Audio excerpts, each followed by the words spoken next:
उनसे ज्यादा बेहतर कौन शख्स हो सकता है।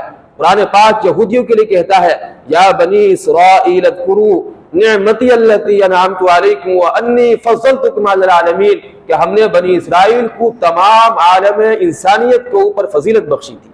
क्यों बख्शी थी? क्योंकि उनके पास किताब थी, तौरात थी, मूसा अलैहिस्सलाम की लाई हुई शरीयत थी, जिसके ऊपर वो अमल करते थे, जिससे वो अंधेरों को दूर करते थे, जिससे वो उजालों को रोशन करते थे। और ये चीज आज मुसलमानों के पास में है। तो आप अच्छे हैं, आप बेहतर हैं। कुरान पाक आपकी तारीफ बयान करता है, आपकी तौसीफ बयान करता है। बस हमें जरूरत इस बात की है कि हमारे अंदर जो कमियां हैं उनको दूर करें, हमसे जो कोताहियां हो रही हैं उसको अल्लाह रब्बुल इज्जत के सामने रखें। ये रमजान इसीलिए आता है, ये प्रैक्टिकल कराने के लिए आता है। इस्लाम सिर्फ थ्योरी नहीं है, वो सिर्फ नजरिया और फिक्र नहीं है, वो प्रैक्टिकल है, वो अमली जिंदगी है। वो जो चीज करता है उसको बरत करके दिखाता है। आज रमजान मुबारक मुझसे और आपसे क्या मुतालबा कर रहा है? हम जब फलस्तीन की तरफ आंख उठा करके देख रहे हैं तो बड़ा दुख हो रहा है कि हर रोज सैकड़ों मासूम मारे जा रहे हैं। मुसलसल तबाही और बर्बादी का एक आलम लगा हुआ है। यूएनओ जो अपने आप को पूरी दुनिया का इमाम समझता है, उसका प्रेसिडेंट लोगों से अपील करते करते थक गया है कि ये हमले बंद होने चाहिए, लेकिन उनकी सुनता कोई नहीं है। मेरी और आपकी जिम्मेदारी है, मुसलमानों की जिम्मेदारी है कि वो लोग यूएनओ में जाएं। इंसानियत और इंसान के बनाए हुए कवानीन इंसानों को आजाद नहीं कर सकते। उसके लिए अल्लाह रब्बुल इज्जत की किताब को हमें बरतना होगा। और ये काम कौन करेगा? ये काम मेरी और आपकी जिम्मेदारी है, लेकिन हम लोगों की तवज्जो इसके ऊपर जरा कम है। मैं दो बातें कह रहा हूं। एक तो ये कि अपने आप को ज्यादा गिल्ट फील मत कराइए कि आप बहुत गुनहगार हैं, बहुत गए गुजरे हैं, गुनाहों में लथपथ है, ये छोड़िए। और ये भी मत समझिए कि मैं सबसे ज्यादा सुपीरियर हूं। बैलेंस में रहिए, तवाज़ुन कायम कीजिए जिंदगी में। जो कमियां हैं उनको दूर कीजिए और जो खूबियां हैं उसको बताइए। बर्रे सगीर के मुसलमानों की एक तारीख रही है।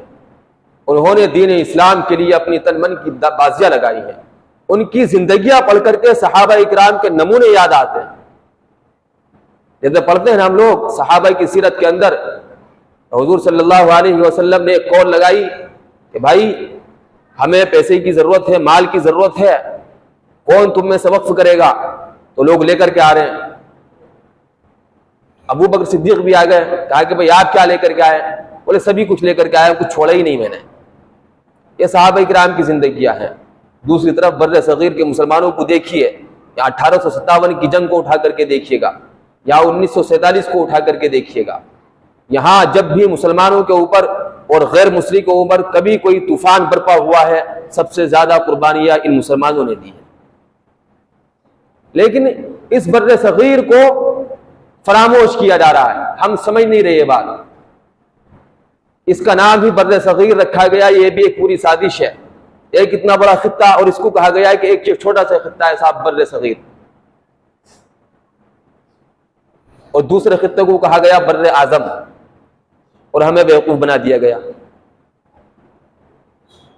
रकबे से और क्वांटिटी से कोई रकबा ज्यादा बड़ा नहीं होता, क्वालिटी से बड़ा होता है। बर्रे सगीर के मुसलमानों की तारीख देखिए, यहाँ बड़े बड़े लोग पैदा हुए, यहाँ लोगों ने कुर्बानियां दी, यहाँ हर मैदान के अंदर लोग आगे बढ़े हैं। लेकिन हमने अपने ऊपर अरब एम्पीरियलिज्म को कायम किया। अल्लामा इकबाल अपने खुतबात के अंदर ये कहते कहते इस दुनिया से रुखसत हो गए कि मुसलमानों, हमने अपने ऊपर अरब एम्पीरियलिज्म को कायम किया, हमने समझा कि इस्लाम अरब में है, इसी से हम लोग पीछे होते चले गए।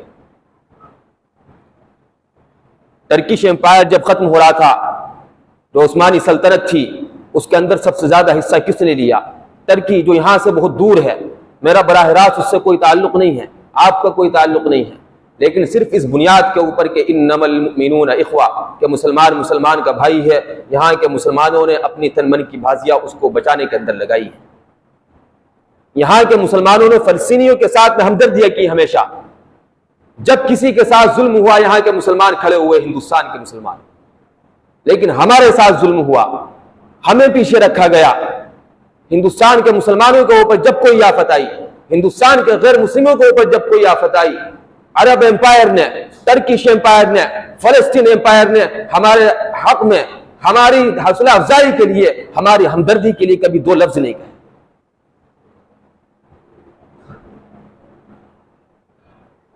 हमने उनके लिए यहां से रिलीफ फंड भेजा, हमसे जो कुछ हो सकता था हमने किया। लेकिन जब 2 साल पहले और 2014 के अंदर जो कुछ हुआ हिंदुस्तान के अंदर, सैकड़ों मुसलमानों को और गैर मुस्लिमों को तोहनेस कर दिया गया, कहीं से कोई कॉल नहीं आई। अरब के सफीर हिंदुस्तान आते हैं और जाकर के चले जाते हैं कि साहब कुछ नहीं है, सब नॉर्मल है। ये मुसलमानों का दर्द है, हिंदुस्तानी मुसलमानों का दर्द, कि वो तमाम इंसानियत से हमदर्दी और मोहब्बत रखते हैं, लेकिन हमें नीचे दिखाया जा रहा है। ये जाहिलियत हमारे अंदर कहां से औद कर आई? हमने अरब को अपने सर के ऊपर क्यों बिठाया? हमने अरब कल्चर क्यों अडॉप्ट किया? हमने उसको इस्लाम क्यों समझा? इसलिए कि हमने कुरान पाक को नहीं पढ़ा, हमने हदीस पाक का मुताला नहीं किया, हमने कल्चर को इस्लाम समझा। दोस्तों बुजुर्गों, कुरान पाक आपको ये दावत देता है कि रमजान के अंदर इन सारी चीजों के ऊपर गौर व फिक्र कीजिए। एहतिकाफ के अंदर बैठने वाला शख्स कुरान पाक का खुसूसी तौर पर मुताला करे, गौर व फिक्र करे, तदब्बुर करे, हिंदुस्तान की तारीख पढ़े, आलम इंसानियत के नक्शे को उठा करके देखे।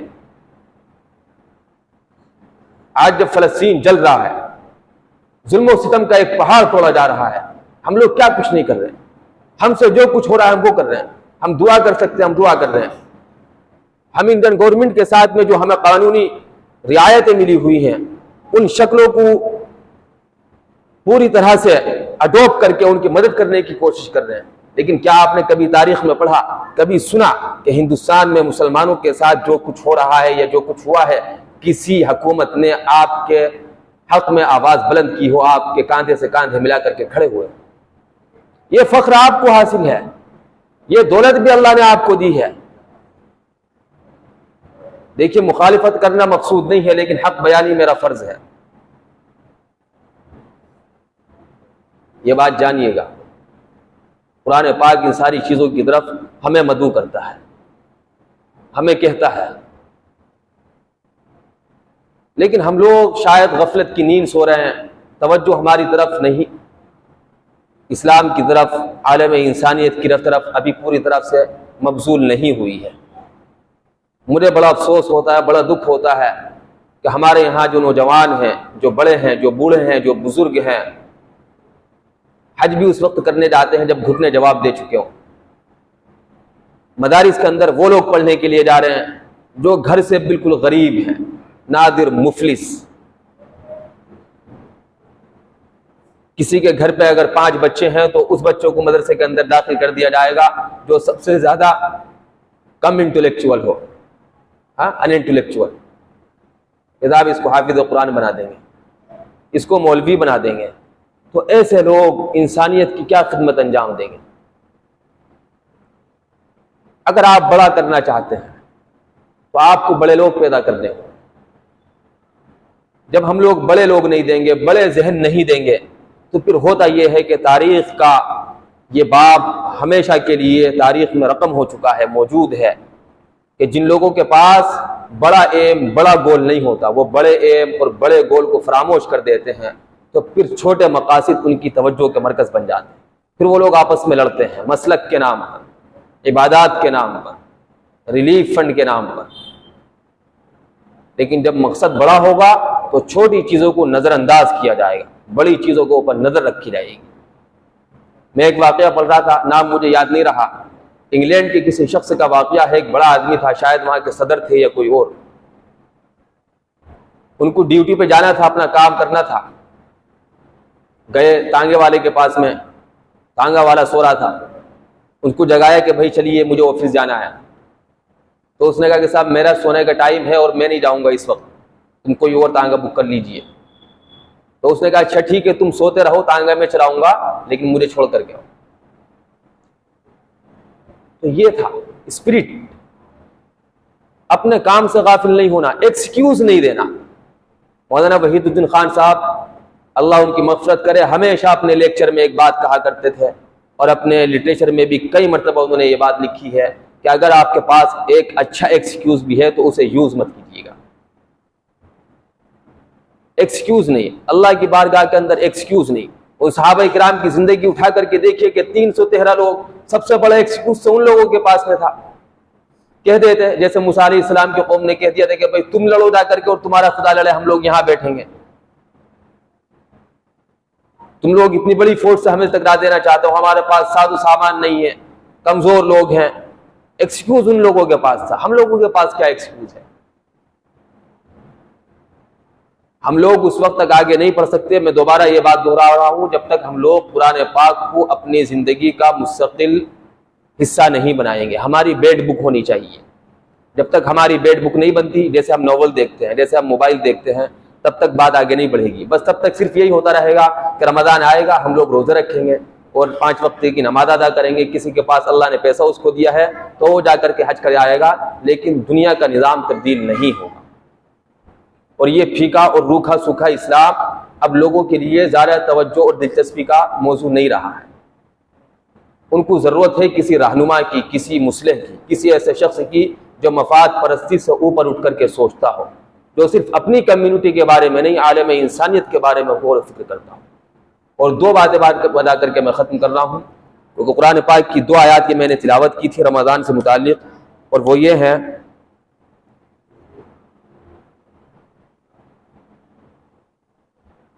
या अय्युहल्लज़ीना आमनू ला तुब्तिलू सदक़ातिकुम बिलमन्नि वल अज़ा वला युमिनु बिल्लाह वल यौमिल आखिर फमसलुहु कमसलि सफ़वादिन अलैहि तुराबुन फ़असाबहु वाबिलुन फ़तरकहु सल्दा ला यक़दिरूना अला शैइन मिम्मा कसबू वल्लाहु ला यहदिल क़ौमल काफ़िरीन।